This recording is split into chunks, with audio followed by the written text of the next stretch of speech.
Assalamualaikum warahmatullahi wabarakatuh. Halo semuanya, pada kesempatan kali ini kita akan membahas tentang apa sih peer problem itu dan agresi pada anak itu seperti apa ya. Yuk simak penjelasan dari kami. Teman sebaya merupakan interaksi pada anak-anak dengan tingkat usia yang sama serta mempunyai tingkat keakraban yang relatif tinggi di antara kelompoknya.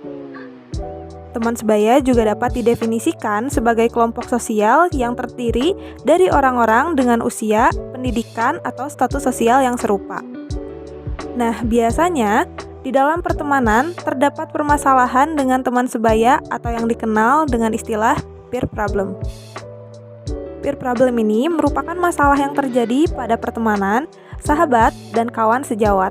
Masalah ini terjadi karena melalui proses interaksi sosial. Hal ini merupakan masalah penting yang dapat mempengaruhi perkembangan anak-anak di masa mendatang. Peer problem dapat menjadi masalah atau sumber stres dan tekanan pada anak-anak. Nah, biasanya masalah yang sering terjadi dengan teman sebaya adalah masalah perkelahian atau agresi terhadap satu sama lain. Lalu apa sih agresi itu? Nah, agresi itu dapat diartikan sebagai perilaku yang dimaksudkan untuk melukai orang lain baik secara fisik maupun psikis. Biasanya anak tersebut berusaha mendominasi teman sebayanya secara fisik dengan melakukan penyerangan, contohnya memukul, menggigit, menendang, melempar benda, mendorong, dan meludah, atau serangan verbal seperti menggoda, kata-kata kotor, suka memerintah, komentar yang menghina, pertengkaran, dan ancaman bahaya. Anak yang agresi secara terus-menerus dan berlebihan akan cenderung impulsif, mudah tersinggung, tidak dewasa, tidak pandai bicara tentang perasaan, dan reorientasi pada tindakan yang egois. Lalu, apa ya penyebab perilaku tersebut muncul? Mari kita bahas. Menurut para ahli yang kami kutip, menyatakan bahwa terdapat beberapa faktor yang menyebabkan terjadinya perilaku agresi.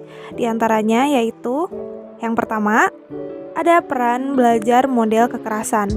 Anak-anak dan remaja banyak menyaksikan adegan kekerasan melalui televisi dan juga games ataupun mainan yang bertema kekerasan. Proses peniruan tersebut sangat mempengaruhi agresivitas seseorang. Tidak hanya sebatas hal tersebut, belajar model kekerasan dari lingkungan keluarga, sekolah, dan dari teman sebaya juga dapat memicu agresivitas. Yang kedua, ada frustasi. Terjadi apabila seseorang terhalang oleh suatu hal dalam mencapai suatu tujuan, kebutuhan, keinginan, pengharapan, atau tindakan tertentu. Yang ketiga, ada proses pendisiplinan yang keliru. Pendidikan disiplin yang otoriter dengan penerapan yang keras terutama dilakukan dengan memberikan hukuman fisik dapat menimbulkan berbagai pengaruh yang buruk pada usia remaja nantinya. Yang keempat, ada situasional. Kondisi cuaca juga berpengaruh terhadap agresi, misalnya pada kondisi cerah membuat hati juga cerah, begitu pula dengan cuaca panas akan lebih sering memunculkan perilaku agresi seperti timbulnya rasa tidak nyaman yang berujung meningkatnya agresi sosial. Lalu bagaimana ya cara anak supaya tidak melakukan agresi? Yang pertama ada hadiah perilaku yang diinginkan, reward and punishment. Salah satu cara untuk melakukan hal ini adalah dengan membuat permainan dan mintalah anak menentukan hadiahnya, atau bisa juga dengan memberikan pujian jika anak dapat bermain selama beberapa menit dengan waktu yang telah ditentukan. Anak akan mendapatkan hadiah atau pujian. Jika anak melanggar aturan yang ditetapkan, berikan hukuman yang sesuai dengan usianya. Yang kedua ada ketegasan. Cara mengajarkan ketegasan pada anak adalah dengan mengajarkan anak untuk berkomunikasi dengan baik bahwa perilaku mereka mengganggunya.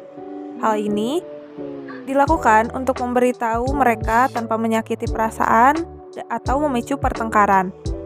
Contohnya, ketika seseorang mengambil sesuatu milik kita, kita mengatakannya dengan tegas, "Itu milikku dan aku membutuhkannya kembali." Itu membuatku marah ketika kamu mengambilnya tanpa bertanya padaku.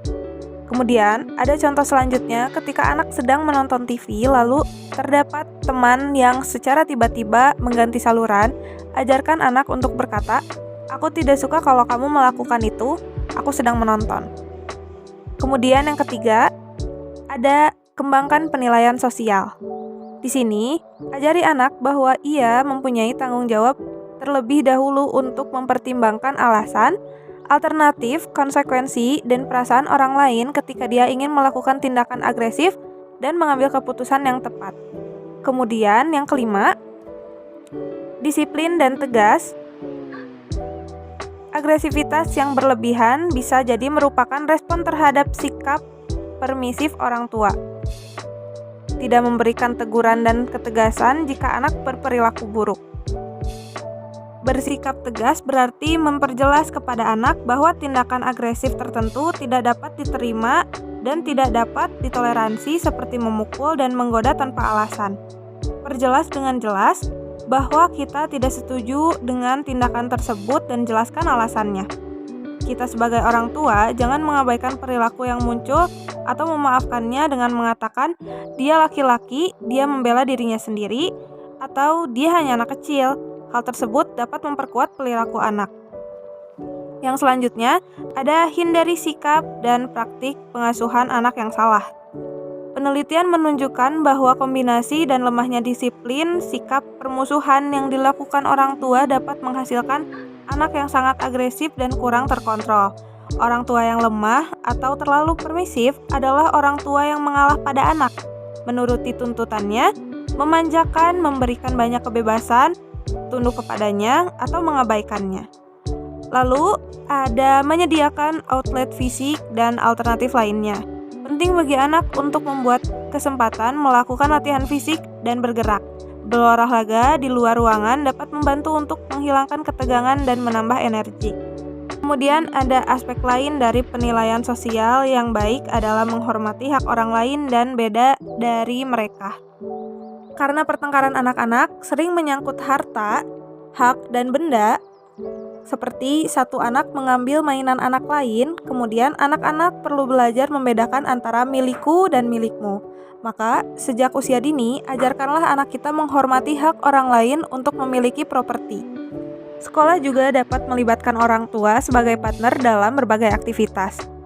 Keterlibatan orang tua sebagai partner dalam pendidikan anak, contohnya seperti open house atau meeting keluarga untuk berbagi dengan orang tua mengenai apa yang dilakukan oleh anak di sekolah, kemudian berencanakan pertemuan secara individu dengan orang tua. Yang terakhir, ada informasikan rencana pembelajaran tiap minggu di pintu ruang kelas untuk anak sehingga orang tua mengikuti perkembangan kurikulum dan program pembelajaran. Lalu kemudian kita akan membahas mengenai prinsip. Nah, ada beberapa prinsip yang dapat digunakan untuk menangani anak yang berperilaku agresi, diantaranya dengan memodifikasi perilaku seperti menetapkan tujuan perubahan perilaku, menetapkan peraturan perilaku yang positif, menetapkan prosedur untuk perubahan perilaku, melakukan prosedur yang telah ditetapkan dan mencatat hasil penerapan prosedur, kemudian yang terakhir, melakukan evaluasi dan revisi. Berdasarkan penjelasan yang telah kami paparkan, bahwa dapat disimpulkan dalam mengatasi perilaku agresi, kita dapat melakukan berbagai cara, baik melalui pemberian model atau keteladanan. Berbagai aktivitas untuk mengatasi perilaku agresi anak, dari cara sederhana hingga yang kompleks. Dan juga, sekolah harus melibatkan orang tua untuk menciptakan lingkungan yang kondusif. Nah, mungkin sekian dulu penjelasan dari kami. Semoga bermanfaat dan wabillahil taufiq wal hidayah. Wassalamualaikum warahmatullahi wabarakatuh.